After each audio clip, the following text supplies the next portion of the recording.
Hi parents, welcome to Virtual Open House.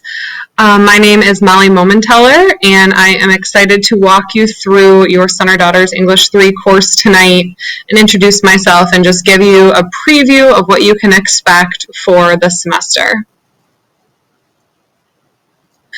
So like I said, my name is Molly Momenteller. I have been working at Sycamore High School for just this year. I just started in August. Previously, I worked at Burlington Central High School for the last 5 years, so this will be my 6th year teaching, but first year at Sycamore. My husband and I moved to Sycamore a couple years ago, but I just made the transition to the high school this year. I graduated from Bradley University with a degree in English.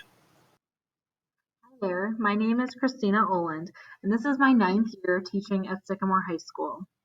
I received my bachelor's degree from Augustana College and my master's degree from NIU in special education, specifically as a learning behavior specialist.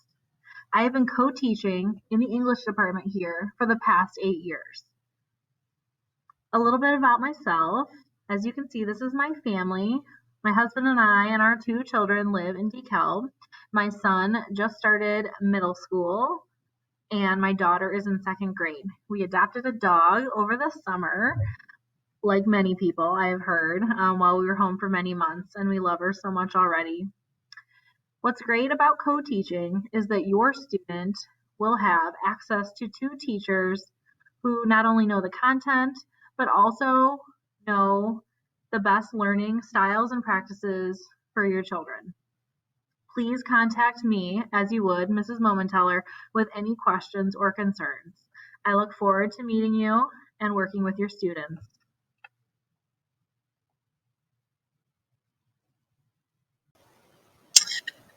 So here are some things that you can expect this semester and some class expectations. We're just going to walk through a brief outline of the work for the students, the daily expectations, and also give you a preview to our Canvas course. So first, this is our Canvas homepage. Hopefully this looks pretty straightforward across the board for all of your students' classes. It has the course title at the top, our emails, who we are, and then our Google Meet code.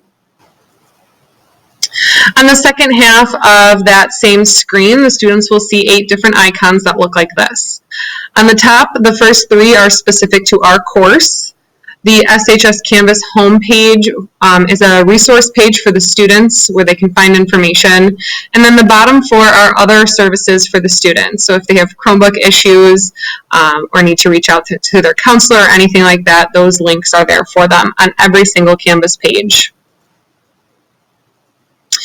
The first thing that we want to talk about is the weekly schedule.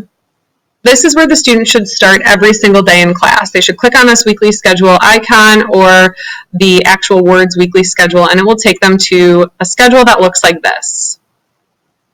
We're going to walk you through just some different pointers, so if you are helping your student at home, you can be familiar with this layout. So the students will always be taken to a page that looks like this.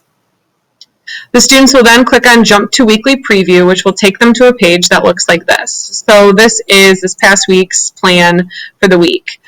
We had no school Monday, and then all of the other days of the week. You can see that some of the days are highlighted. These are days that are linked to the daily plan. So for instance, if today was Tuesday, we would click on the Tuesday link, and it would take us to this class homepage. So the very first thing the students are going to want to do is fill out whatever is in this yellow sticky note. As of right now, we are using Google Forms to take attendance in class. So even if the students log into our Google Meets, we are still asking that they fill out this form so we have a time-stamped record of when they attended the class. Generally, these questions are going to be personal questions, things about their day, things about their week, getting to know them type questions. It might be a brain teaser. It might be something like that we're just trying to engage with the students. Next, you have the actual step-by-step agenda. This is going to be a detailed list of what the students are going to do during class that day. If it's a live class, generally that's the first thing on the agenda to-do list, because if the students open up the agenda but forget we have live class, the agenda tells them, don't forget, the first thing you need to do is actually attend our live class. From there might be links to other slideshows, there might be links to worksheets, videos, whatever the students are doing in class that day, or it might tell them to go to Canvas to find the assignment. So down here you can see that the Edpuzzle assignment is in Canvas. This would direct the students back to Canvas. Last but not least would be this looking forward down here. This is always going to give the students just some information about what to expect for the rest of the week. Things to remember, if they had any assignments due, it'll remind them to submit, or any other information that they need to know. So for this past week, every day we did a live class at the beginning just to make sure everyone was present, everyone was filling out the form, that the students knew where to go for the agenda, and just kind of get into the routine of what to do in English class when they log in every day. So the looking forward down here is just reminding them, remember, we have a live class every day this week. So now let's just walk through a brief semester preview. So first quarter, we're going to read a lot of short stories and passages. We're going to be focusing on descriptive writing specifically. So we're going to use a lot of mentor texts. We're going to give the students short stories, passages, poems, different things like that, where we want them to read them, but we want them really to be focusing on the writing style of the piece. And then they're going to mirror some of that writing style. This past week, we've been working a lot on descriptive writing with haikus, so the students have read some professionally written haikus, and then they've mimicked the style in their own words. Second quarter, the students will be reading Of Mice and Men. We will also have them read some nonfiction articles, so paired with different themes that we talk about from Of Mice and Men. We'll pull articles, most of the time they're contemporary articles of things that are currently happening in everyday life. As far as writing goes, as I said before, we will be working in the descriptive writing unit for first quarter. The students have already started writing some poetry so far, and then we will progress to writing a setting description and a character description. These will be the culminating essays for this unit, where the students are applying all of their descriptive writing practice into those pieces. I'll also be working on literary analysis, so the students will be using claim evidence warrant to analyze some of the literature we read, which leads us to grades and feedback. So we have two categories for English. 60% of the student's grade is a summative grade, and 40% of the student's grade is a formative grade. So what goes into the summative grade? The summative grade is going to be a final assessment of the skill.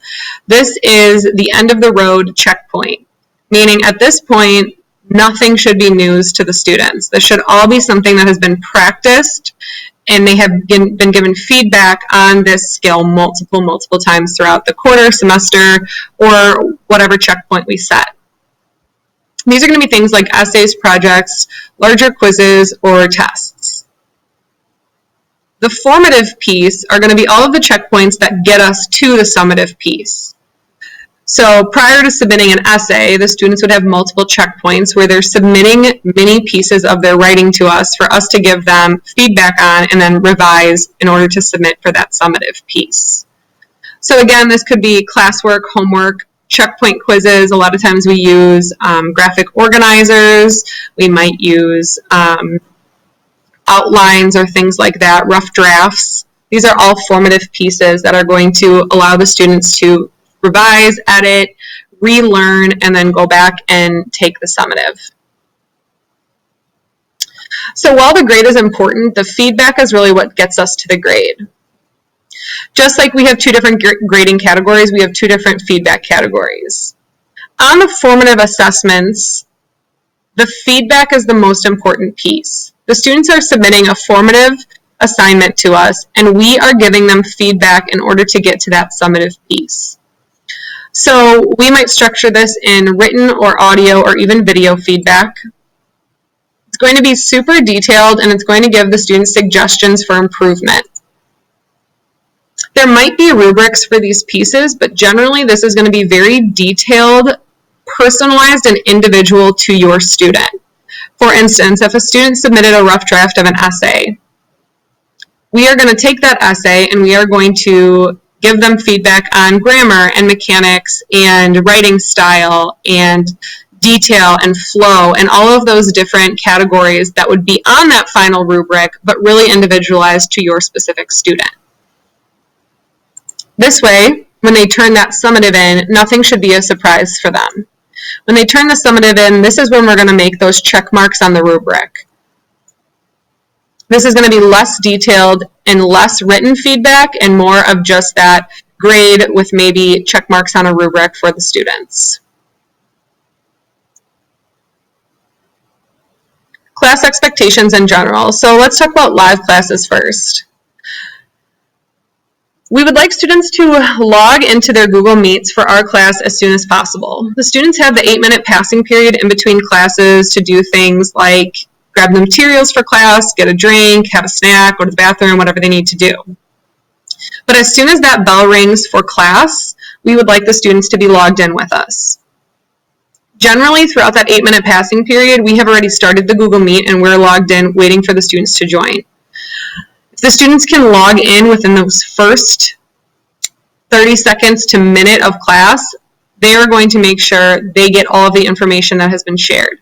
Generally, within the first 5 minutes, we open up that agenda, we walk through the agenda with the students, and we direct them to where they need to go. If they miss those minutes at the beginning of class, they might be confused for the rest of the class period, or they might miss potential instruction. For live classes, the students need to have their cameras on, and generally they'll have their microphones off. The reason we ask for the camera to be on is because we ask for a lot of nonverbal feedback. When we are asking questions throughout the class period, we generally notice the kids nodding, yes, we understand, or no, what's going on. Maybe I'm asking the students, do you see this when you click on the document? And instead of having 30 kids scream no back to me, I can easily see some kids shaking their heads no, or some kids shaking their heads yes. I also ask for a lot of thumbs up, thumbs sideways, thumb down feedback on different questions throughout the class period. So having their camera on just gives us the indication that the students are following along, they're not confused, they know what's going on. Throughout the class period, we also do ask for verbal feedback, so students can turn their microphones back on, they can participate in class, and they can give us some of that verbal feedback as well. In Google Meets, there is a chat function where the entire class can participate in a written chat that runs throughout the class period. So this is a great tool if the students have questions about things that they maybe missed at the beginning of the class period, or if something's just not looking right on their end, they can type into the chat and say, hey, I didn't remember where this document was located. And sometimes even their classmates will respond before Mrs. Oland and I are able to see it, or before one of us are able to respond, which is great because then they're not just sitting there confused. We've also recommended to the students that they submit questions there if they're confused about something that's not necessarily urgent. They can go ahead and write it in that chat, and then one of us can either respond verbally or type back to them if it's something that doesn't necessarily need to be addressed to the whole class. And we just ask that the students are actively participating. So they're fully engaged when they log into that Google Meet, and just that they have a willingness to learn and a willingness to try. Obviously, all of this remote learning is new to most of us. Canvas is new to most of us. Even using your camera on your Chromebook might be new. So we're just asking that whatever we have for class that day, the students are willing to try, and they're willing to ask questions if they don't know how to do something. When we have these live Google Meets, it's great interaction for us to be able to see where the kids are at and what they're struggling with. So just showing up every day with a willingness to participate in whatever we have for them is really all we're asking for them on a daily basis. So other daily expectations, just to make sure that the students are actually working on English during English class period. Sometimes we have the students reach out to us during other class periods and they're super confused about what's going on, which is totally fine. We are just not able to be as responsive as if it's during their class period, because we might be teaching another class, we might be working with other students in those other classes. So if they're working on English during our actual class time, then we are fully committed to responding to them during that 38-minute time period. I would say about 90% of the questions I get in an email can be answered by checking the agenda. So I always tell the students at the beginning of the day, the beginning of the class period, just make sure you check the agenda. That's the very first thing that you need to do. And I bet a lot of the questions that you are going to email me about will be answered. So every single day, we're just asking the students, click on that weekly schedule and click on the agenda. Again, completing that starter, that's in that yellow sticky note at the beginning. Again, right now that's tied to attendance, but in the future, it's just a good place to get to know your students since we're not sitting here live in the class with them. We get a lot of information about your student from those starter questions that we're asking. And then follow the directions on the agenda. Again, like I mentioned before, generally I write that it's a live lesson day, so if the student looks at that agenda and forgets, that kind of directs them there right away.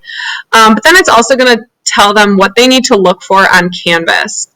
We might have loaded a couple lessons for the week on there, so the students might get confused if they're not looking at that agenda every single day. As far as Google Meet goes, for those live classes and our office hours, the link is on that home screen. It's the third tab at the top. They click that, and then they click on our course code, which is here for them, and they can use that every single time they want to log into our class and meet on a live meet with us. If they do want to attend our office hours, we have those every single day after school. They just need to reach out to us and let us know that they're coming and what time they will be available and what time they'll be in that meeting. So just other things about the semester, things that we are excited about, and some tips to be successful in our class. Things we're excited about is just to have more time to work with your students. I know remote learning is not always an ideal situation, but this has really allowed us to have a lot of time throughout the day to work with your student individually if he or she is struggling.